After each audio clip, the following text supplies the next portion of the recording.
Hello dear students, how are you? Hope you are doing good. तो हम discuss कर रहे थे चैप्टर ग्रेविटेशन। हम केपलर लॉज और न्यूटन लॉ ऑफ ग्रेविटेशन की बात कर चुके हैं। आज हम स्टार्ट करेंगे with the topic acceleration due to gravity. तो पहले मैंने आपको एक्सेलरेशन ड्यू टू ग्रेविटी के बारे में भी बताया था फर्स्ट लेक्चर में, तो आज वहीं से स्टार्ट करते हैं। थोड़ा सा रिकैप हो जाएगा और आगे के टॉपिक के लिए लिंक बन जाएगा। Acceleration due to gravity. तो एक्सेलरेशन ड्यू टू ग्रेविटी क्या है? देखो, जब हम किसी बॉडी को अर्थ के ऊपर ड्रॉप करते हैं तो वो बॉडी जब अर्थ के ऊपर फॉल करती है तो उसका जो एक्सेलरेशन होता है that is acceleration due to gravity. ठीक है, तो सबसे पहले इसकी वैल्यू गैलीलियो ने कैलकुलेट की थी और गैलीलियो ने इसकी वैल्यू काफ़ी एक्यूरेटली कैलकुलेट की थी। तो आज हम जो न्यूटन लॉ ऑफ ग्रेविटेशन से इसका एक्सप्रेशन बनता है उसको डिस्कस करेंगे। तो देखिए, अगर हम किसी बॉडी को प्लेस करते हैं एट सरफेस ऑफ अर्थ, हम अर्थ अज्यूम कर रहे हैं, दिस इज़ अर्थ और दिस इज़ सेंटर ऑफ अर्थ, और इसके ऊपर एक बॉडी है जिसका मास है स्मॉल m और अर्थ का मास हम अज्यूम कर रहे हैं कैपिटल M। दोनों के बीच में डिस्टेंस कितना है? That is equal to radius of earth. तो according to Newton law of gravitation force कितना होगा दोनों में? Force between force of attraction जो हम न्यूटन लॉ ऑफ ग्रेविटेशन से कैलकुलेट करते हैं, तो क्या फार्मूला हम यूज़ करते हैं? Newton law of gravitation is F is equal to G m1 m2 divided by r square. This is the formula. तो ये क्या बनता है? G capital M small m m1 m2 ये दोनों बॉडीज़ हो गई, डिवाइडेड बाय जो डिस्टेंस है that is r square. So we give it this equation number 1। अब जो बॉडी हम प्लेस कर रहे हैं अर्थ के ऊपर, इसका वेट कितना होगा और वेट क्यों एक्ट करता है किसी भी बॉडी का? तो वेट ऑफ बॉडी हम बात करते हैं। वेट ऑफ बॉडी क्यों होता है? वेट ऑफ बॉडी एक्चुअली जिस फोर्स से अर्थ अट्रैक्ट करती है किसी बॉडी को, तो that is equal to mass into acceleration due to gravity, m into g. तो वेट किस फोर्स के इक्वल है? जो फोर्स ऑफ अट्रैक्शन है, क्योंकि अर्थ की अट्रैक्शन की वजह से ही बॉडी के ऊपर फोर्स एक्ट कर रहा है। तो force is equal to mg, force is equal to G m by r square from 1 and 2। क्या लिख सकते हैं? mg is equal to G m over are square. तो m दोनों साइड से कैंसिल हो जाएगा, तो g की वैल्यू क्या बन जाएगी? g की वैल्यू आ जाएगी capital G capital M divided by are square. So acceleration due to gravity किसके इक्वल हो गया?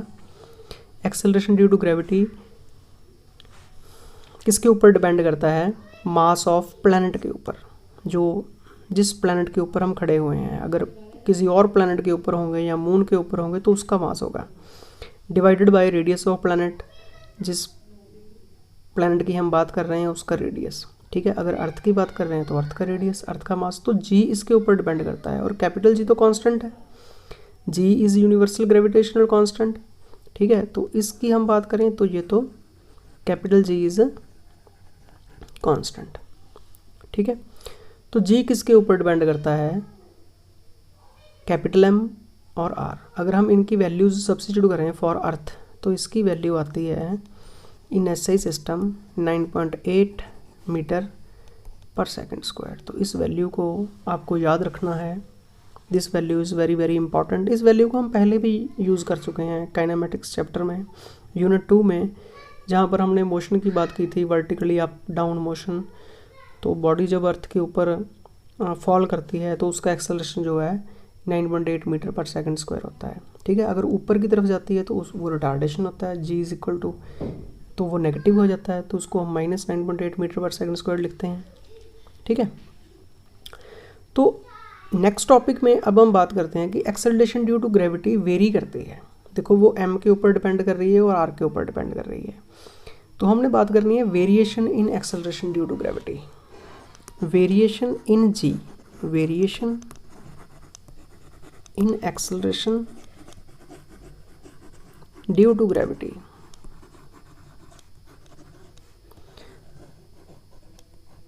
तो यहाँ पर हम 3 फैक्टर्स की बात करेंगे जिससे एक्सेलरेशन ड्यू टू ग्रेविटी की वैल्यू चेंज करती है। तो सबसे पहले हम बात करेंगे with height, height above surface of अर्थ, ठीक है, जिसको हम एल्टीट्यूड भी बोलते हैं। अगर हम अर्थ से ऊपर जाते हैं, ऊपर की तरफ, तो एक्सेलरेशन ड्यू टू ग्रेविटी की वैल्यू चेंज करती है। दूसरा हम बात करेंगे विद डेप्थ, तो हम बेटर है हम ऐसे लिखें विद डेप्थ। तो जब हम नीचे की तरफ जाते हैं इनसाइड द अर्थ, तब भी एक्सेलरेशन ड्यू टू ग्रेविटी की वैल्यू चेंज करती है। और तीसरे फैक्टर की हम बात करेंगे with shape of earth, with shape of earth, कि अर्थ की शेप जो है वो एग्जैक्टली स्फेरिकल नहीं है, तो डिफरेंट जगह पर जो एक्सेलरेशन ड्यू टू ग्रेविटी है दैट इज़ डिफरेंट। और फोर्थ फैक्टर है जो हम यहाँ पर ब्रीफली डिस्कस करेंगे विद रोटेशन ऑफ अर्थ, ठीक है, कि अर्थ रोटेट कर रही है तो उसकी वजह से भी acceleration due to gravity change करती है विद रोटेशन ऑफ अर्थ। तो 1 बाय 1 हम इन फैक्टर्स को डिस्कस करेंगे। तो इस टॉपिक में हम विद हाइट और डेप्थ की ही बात करेंगे, ठीक है। तो ये लेक्चर बहुत लेंथी हो जाएगा अगर मैं चारों फैक्टर्स को आज डिस्कस करूँगा। तो विद हाइट एंड डेप्थ, और उसके ऊपर बेस्ड हम एक न्यूमेरिकल भी सॉल्व करेंगे ताकि हमको बात अच्छे तरीके से समझ आए। तो सबसे पहले हम बात करते हैं variation in g, variation in acceleration due to gravity, variation in g with height above surface of earth, with height. तो लेट अस स्टार्ट, देखते हैं कि जी कैसे वेरी करती है विद हाइट। तो इसके लिए फिर हम अज्यूम कर रहे हैं कि दिस इज अर्थ, अर्थ को हम स्फेरिकल अज्यूम कर रहे हैं। This is centre of earth, तो ये रेडियस ऑफ अर्थ है। तो इसके ऊपर हम एक पॉइंट अज्यूम कर रहे हैं at the surface, point A. और अगर पॉइंट ए पर हम एक्सेलरेशन ड्यू टू ग्रेविटी की वैल्यू कैलकुलेट करते हैं तो eight point A, eight point A acceleration due to gravity is, at point A g की वैल्यू होगी जो हमने पहले फाइंड की है at surface of earth, it is G M divided by are square. हम इसको नंबर 1 दे देते हैं, ठीक है। It is eight surface of अर्थ जो हमने अभी कैलकुलेट की है। अगर हम इससे थोड़ा सा ऊपर चले जाएं तो हम यहाँ पर बात कर रहे हैं at point B, at height h, ठीक है। हम थोड़ा सा ऊपर चले गए किसी हाइट पर, तो जी की वैल्यू कैसे चेंज करेगी? तो eight point B, at point B value of acceleration due to gravity is, कितनी होगी ये वैल्यू? This value is g dash. हम सपोज कर लेते हैं कि it is g dash. Capital G तो चेंज नहीं होगा, मास ऑफ अर्थ भी चेंज नहीं होगा, क्योंकि डिस्टेंस चेंज हो गया इस पॉइंट का इस पॉइंट से, तो ये टोटल डिस्टेंस हो जाएगा r प्लस एच, ठीक है। और अगर डिनोमिनेटर इंक्रीज हो रहा है इक्वेशन नंबर 1 से, अगर डिनोमिनेटर इंक्रीज हो रहा है तो क्या होगा? तो वैल्यू जो है वो डिक्रीज़ कर जाएगी। तो वैल्यू आप देख रहे होंगे कि डिक्रीज़ कर रही है, तो दिखाई दे रहा है बिल्कुल क्लियर कट कि g dash is less than जी। तो जी डैश जो है दैट इज़ लेस दैन जी, ठीक है। तो हम क्या करते हैं, इन दोनों इक्वेशंस को डिवाइड कर देते हैं।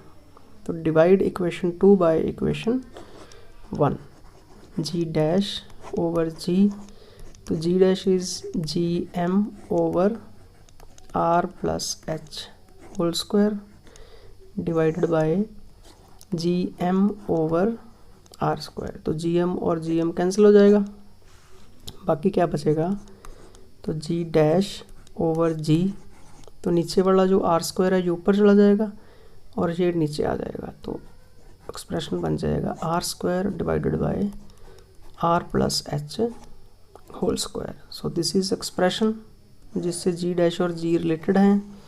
तो हम पहले ही बता चुके हैं कि g dash is less than g, तो जैसे जैसे ऊपर जाएंगे एक्सेलरेशन ड्यू टू ग्रेविटी की वैल्यू डिक्रीज़ करेगी।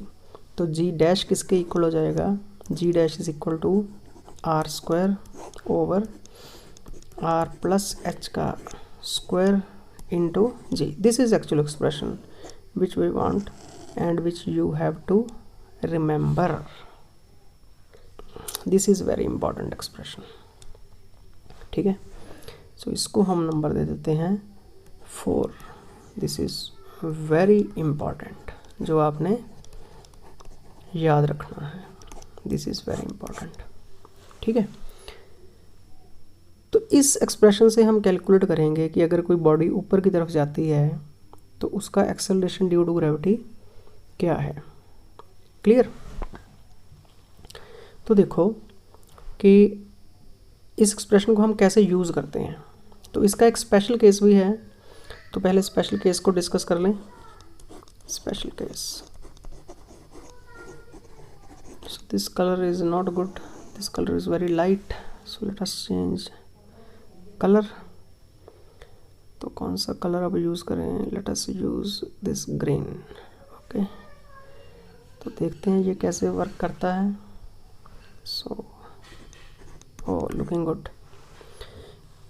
तो स्पेशल केस क्या है कि अगर हम, जैसे हमने बात की थी कि अर्थ के ऊपर जा रहे हैं, तो अगर ये हाइट जो है that is very less as compare to r, ठीक है।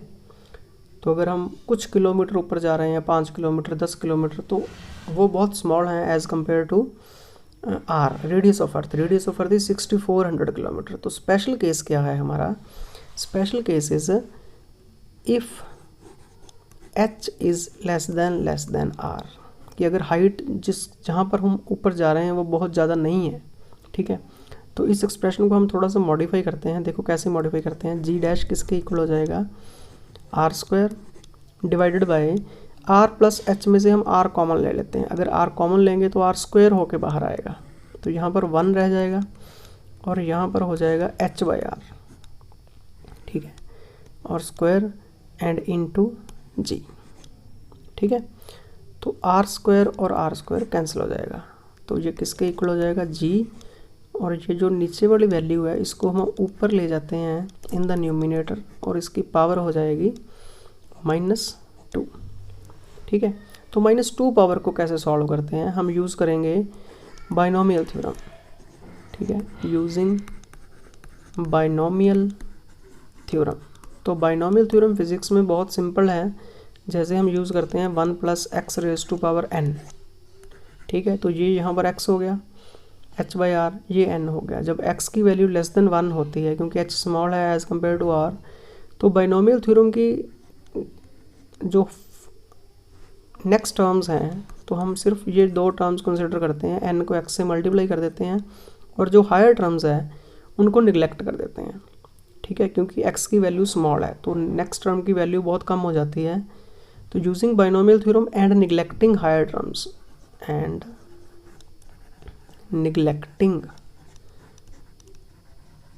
टर्म्स तो यहाँ पर जो टर्म्स आएंगी उसको हम निगलेक्ट कर रहे हैं, निगलेक्टिंग हायर टर्म्स। तो ये क्या बन जाएगा, तो हम इसके ऊपर बाइनोमियल थ्योरम लगा रहे हैं, किसके ऊपर, ये एक्सप्रेशन जो है, ठीक है। तो जिसके ऊपर मेरा पॉइंटर मूव कर रहा है, तो जी डैश किसके इक्वल हो जाएगा, g dash is equal to g 1 h और -2 मल्टीप्लाई हो जाएंगे, तो ये बन जाएगा -2h over r। So this is the expression जो हम यूज़ करेंगे जब h की वैल्यू लेस होगी, बहुत कम होगी एज़ कम्पेयर टू r, कि हम इतनी हाइट पर नहीं जा रहे जो r के कंपेरेबल है, ठीक है, तो देखो अब इस एक्सप्रेशन को कैसे यूज़ करना है। तो एक न्यूमेरिकल करते हैं। देखो न्यूमेरिकल की स्टेटमेंट है, at what height above surface of earth. अब ये तो हमें मालूम हो गया कि जैसे ऊपर जाते हैं acceleration due to gravity decrease करती है। At what height above surface of earth,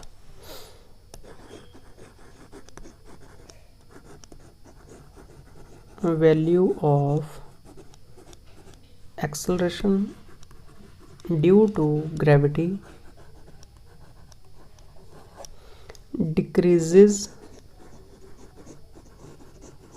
by 36% of its value at surface of earth। कि जितनी सरफेस ऑफ अर्थ पर वैल्यू है उससे 36% रिड्यूस हो जाए। ठीक है, सो दिस इज़ द क्वेश्चन। तो इसको सॉल्व कैसे करते हैं, आइए इसको सॉल्व करते हैं। ठीक है, तो सॉल्व करने के लिए हम कौन सा फार्मूला यूज़ करेंगे, तो वही फार्मूला यूज़ करेंगे जो हमने पहले यूज़ किया था एक्सेलरेशन ड्यू टू ग्रेविटी का। देखो कि जी डैश किसके इक्वल है, g dash is equal to are square divided by are plus H का होल स्क्वायर इंटू जी। तो हमने एच फाइंड करना है कि कितनी ऊपर जाएं कि acceleration due to gravity reduces by 36%। ठीक है, अर्थ की सरफेस के ऊपर कितनी वैल्यू है जी, तो at surface of earth, at surface value is g. ठीक है, तो एट हाइट एच, ये क्या हो गया, at height H value is g dash. तो जी डैश कितना हो गया, reduces by g minus 36% of g. 36% उसका रिड्यूस हो गया। तो 36% कितना हो गया, परसेंट का मतलब होता है डिवाइडेड बाय 100 इंटू जी। ठीक है, तो इसको हम सॉल्व करें, जी माइनस 36 बाई जी, तो ये हो जाएगा, जी कॉमन आ जाएगा, एलसीएम लेकर 100 माइनस 36 ओवर 100। ठीक है, तो बाकी कितना रह गया 60, जी दोनों तरफ ही लगा दिया, तो ये हो गया जी 64 बाई 100 इंटू जी। 64% रह गया, सिंपल है ना। 36 रिड्यूसेस बाय 36%। अगर वो कहता है कि रिड्यूसेस टू 36% तो सीधा ही हम लिख लेते g dash is equal to 36% of g. तो रिड्यूसेस बाय है। ठीक है, तो आपको समझ आना चाहिए रिड्यूसेस टू और रिड्यूसेस बाय में क्या फ़र्क है। इतना रह गया और इतना कम हो गया। ठीक है, रिड्यूसेस बाय का मतलब है कि इतना कम हो गया, 36% रिड्यूस हो गया, तो जी माइनस 36% ऑफ जी। अगर वो कहता है कि रिड्यूसेस टू, तो g dash is equal to 36% of g. ठीक है, तो ये जी डैश की वैल्यू है। तो जी डैश की वैल्यू हम यहाँ पर इस फार्मूले में पुट कर देते हैं। G dash is 64 by 100 into g is equal to are square over are plus H whole square into g, और जी से जी दोनों तरफ कैंसिल हो जाएगा। तो स्क्वायर रूट ले लो। ठीक है, take square root on both side. तो 64 का स्क्वायर रूट हो गया 8, 100 का हो गया 10 is equal to r over are plus h. Cross multiply कर दो अब इसको। ठीक है, तो ये हो गया 8r plus 8h is equal to 10r। तो r को एक साइड पे कर दो, तो 8h किसके इक्वल हो गया, 10r minus 8r is equal to 2r। ठीक है, और h किसके इक्वल हो गया, 2r ओवर 8। तो कैंसिल करके कितना हो गया, r डिवाइडेड बाय 4। ठीक है, तो r की वैल्यू 6400 किलोमीटर है, तो कितनी हो जाएगी, 6400 किलोमीटर में हम करते हैं डिवाइडेड बाय 4, आंसर आ गया 1600 किलोमीटर। ठीक है, तो 1600 किलोमीटर अगर हम ऊपर जाएं तो एक्सेलरेशन ड्यू टू ग्रेविटी की वैल्यू 36% रिड्यूस हो जाएगी। ठीक है, तो आई थिंक आपको ये समझ आ गया होगा, रिड्यूसेस टू 36% और रिड्यूसेस बाय 36%। सीधा भी आ सकता है कि कितने ऊपर जाएं कि acceleration due to gravity half रह जाए, तो हम जी डैश को g/2 ले लेंगे, 50% रह जाए तो और सिंपल हो जाएगा। ठीक है, तो ये जो फार्मूला है जिसकी हम बात कर रहे हैं, ये जो हमने फार्मूला लगाया है, ये फार्मूला आप कहीं पर भी लगा सकते हैं, हाइट कितनी भी है। ठीक है, तो ये बेस्ट फार्मूला है। तो जो दूसरा फार्मूला हमने बनाया था, कौन सा फार्मूला, ये बड़ा फार्मूला जिसकी हम बात कर रहे हैं, तो इस फार्मूले को हम तभी यूज़ करना है जब एक्सेलरेशन ड्यू टू ग्रेविटी की वैल्यू, जब हाइट कम है, मतलब इतनी हाइट पर जा रहे हैं कि जो r से बहुत कम है। ठीक है, तब हम ये फार्मूला यूज़ कर सकते हैं। जब हम समझ में ना आए कि कौन सा फार्मूला यूज़ करें, तो हमें कौन सा फार्मूला यूज़ करना है, तो हमें यही फार्मूला यूज़ करना है जो बेसिक फार्मूला है। तो अब बात करते हैं variation of acceleration due to gravity with depth. Variation in g, मतलब variation in acceleration due to gravity with depth. तो अब हम इनसाइड द अर्थ जाएंगे, और तो लेट अस ड्रॉ। तो फिर हम अर्थ अज्यूम कर रहे हैं टू बी परफेक्ट स्फीयर। तो ड्रॉ तो परफेक्ट स्फीयर नहीं हुई मुझसे, चलो अज्यूम कर लो भाई ये भी परफेक्ट स्फीयर है। तो एक पॉइंट अज्यूम कर रहे हैं at the surface, this is A. तो इन दोनों के बीच में जो डिस्टेंस है that is r equal to radius of earth. अब हम ए पॉइंट से बी पॉइंट तक जा रहे हैं इनसाइड। ठीक है, कितनी डेप्थ पर जा रहे हैं, सो दिस इज़ डेप्थ d। ठीक है, तो बाकी कितना डिस्टेंस बचा जी, तो ये डिस्टेंस हो जाएगा r माइनस डी। ठीक है, तो वैसे ही सेम हम यूज़ करते हैं फार्मूला कि पहले तो हम फाइंड करेंगे एट सरफेस, तो सरफेस के बाद हम फाइंड करेंगे एट पॉइंट बी। तो पहले ए पॉइंट पर, तो eight point A, eight point A, तो जी की वैल्यू ए पॉइंट पर तो हमें मालूम है g capital M divided by r², give it number 1। ठीक है, तो एट पॉइंट बी, जब हम बी पॉइंट पर बात करेंगे एट पॉइंट बी क्या होगा, value of acceleration due to gravity change हो जाएगी। ठीक है, जी डैश, जी तो सेम रहेगा। अब जब हम अर्थ के इनसाइड जाएंगे ना, तो एक और इफेक्ट आएगा कि जब हम अर्थ के इनसाइड जा रहे हैं, तो जैसे फोर्स ऑफ अट्रैक्शन हमने बात की थी टू बिटवीन द सेंटर्स होती है वो। ठीक है, तो सिर्फ इतनी इतनी अर्थ का मास आएगा, सारा मास नहीं आएगा, सारी अर्थ का मास है m। तो जो ये मैं स्फीयर ड्रॉ कर रहा हूँ इनसाइड, तो इसका मास आएगा सिर्फ। अगर बाहर की तरफ जाते हैं तो सारी अर्थ का मास आता है।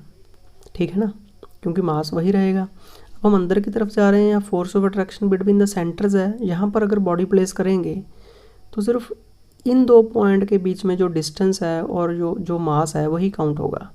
तो इसका मास हम ले रहे हैं जो ये यहाँ तक है, इट इज़ m डैश, तो मास भी चेंज हो जाएगा। इस एक्सप्रेशन में ये थोड़ा सा ध्यान रखना है कि m भी चेंज हो जाएगा, और r कितना रह जाएगा, distance from O to B, तो ये हो जाएगा r माइनस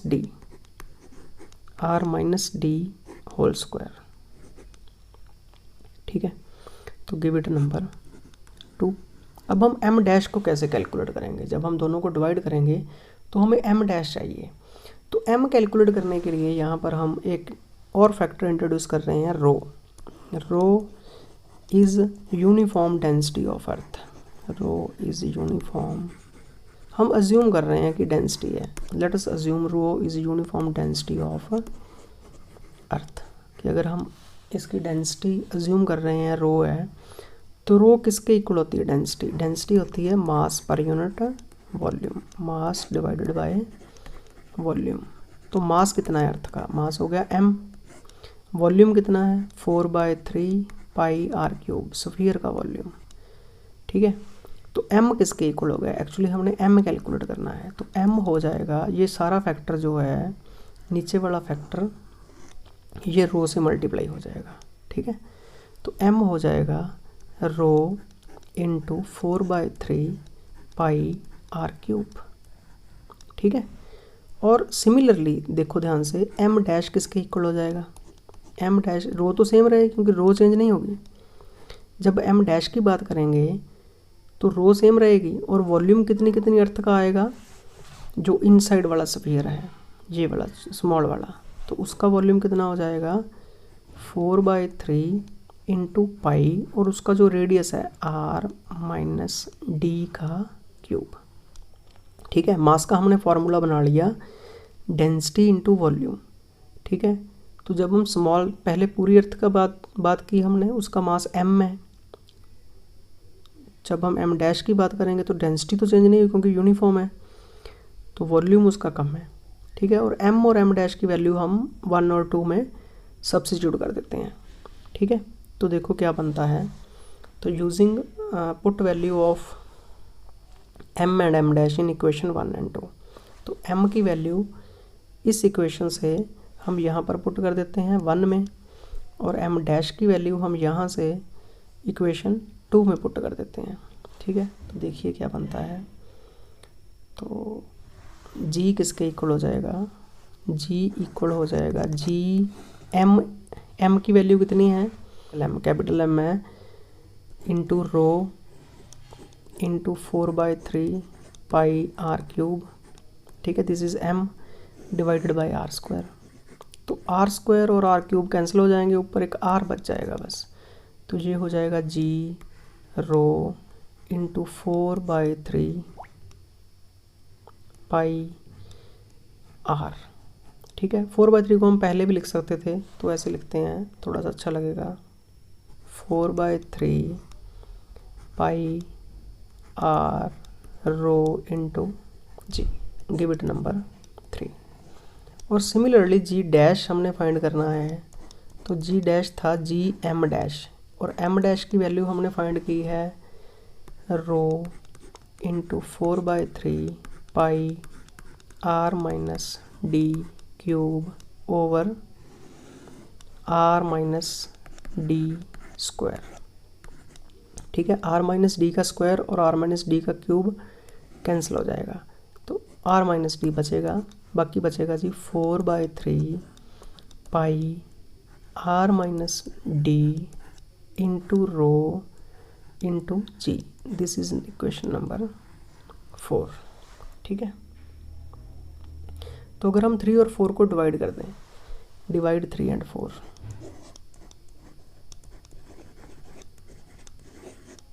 डिवाइड 4/3, डिवाइड 4/3। अगर 4 को 3 से डिवाइड करें, जी डैश बाई जी जैसे लास्ट आर्टिकल में किया था, तो जी डैश बाई जी हो जाएगा 4/3 pi r minus d into rho into g divided by 4/3 pi r rho g. तो 4/3 पाई और 4/3 pi cancel, rho and g also cancel, बाकी बच जाएगा r minus d over r. तो जी डैश की value आ जाएगी जी, अगर हम इसको भी डिवाइड कर दें तो आर बाई आर 1 हो जाएगा, माइनस डी बाई आर और इंटू जी। तो this is acceleration due to gravity at depth. देखो ये भी डिक्रीज हो रही है, 1 माइनस समथिंग है, 1 minus something which is less then 1, और उसको जी से मल्टीप्लाई करेंगे तो क्लियर है कि जब हम नीचे की तरफ इनसाइड द अर्थ जा रहे हैं तो acceleration due to gravity decrease हो रही है। तो बड़ा सिंपल सा एक कंक्लूजन यहाँ पर मिल रहा है, एज वी गो अप और एज वी गो डाउन, ठीक है, एज वी गो अप और as we go down, as we go inside the earth, inside the earth, ठीक है, g dash is less than g. तो same वे से जैसे हमने हाइट के ऊपर बेस्ड न्यूमेरिकल सॉल्व किया था, तो एक हम सिंपल सा क्वेश्चन पूछते हैं यहाँ पर कि at centre of earth g dash की वैल्यू क्या होगी। तो क्वेश्चन है एट सेंटर ऑफ अर्थ, कि जब हम सेंटर ऑफ अर्थ पर पहुँच जाएंगे, eight centre of earth what is acceleration due to gravity, what is acceleration due to gravity। तो जब हम सेंटर पर पहुंच जाएंगे तो क्या होगा, तो जो डेप्थ है that is equal to radius of earth. तो डायग्राम देखो, तो जब हम सेंटर पर पहुंच जाएंगे अर्थ के सेंटर पर, तो ए पॉइंट से ओ पॉइंट तक ये सारी डेप्थ हो जाएगी। अब हम ए से बी तक आए हैं, ठीक है, दिस इज डेप्थ। तो अगर हम ए से लेकर यहाँ तक आ जाएंगे तो ये सारी डेप्थ हो जाएगी डी। तो डी और आर इक्वल हो जाएंगे, ठीक है। तो क्या करना है, हमने r is equal to d कर देना है इस फॉर्मूले में, और g dash is equal to 1 minus d over r into g dash is 1 minus d over r into g, और ये बन जाएगा 1 माइनस डी की जगह हम आर सब्स्टिट्यूट कर देंगे, ठीक है। आर ओवर आर कितना हो जाएगा, r over r is 1, 1 minus 1 is 0। तो at centre acceleration due to gravity is 0। तो वहाँ पर जी की वैल्यू 0 हो जाएगी जी डैश की, और अगर जी डैश 0 हो गया तो बॉडी का वेट भी 0 हो जाएगा। तो at the centre of earth body is in weightlessness, इस कंडीशन में हो जाएगी बॉडी। तो आई होप कि आपको variation of acceleration due to gravity with height and depth समझ में आ गए होंगे। So all the best, have a nice day.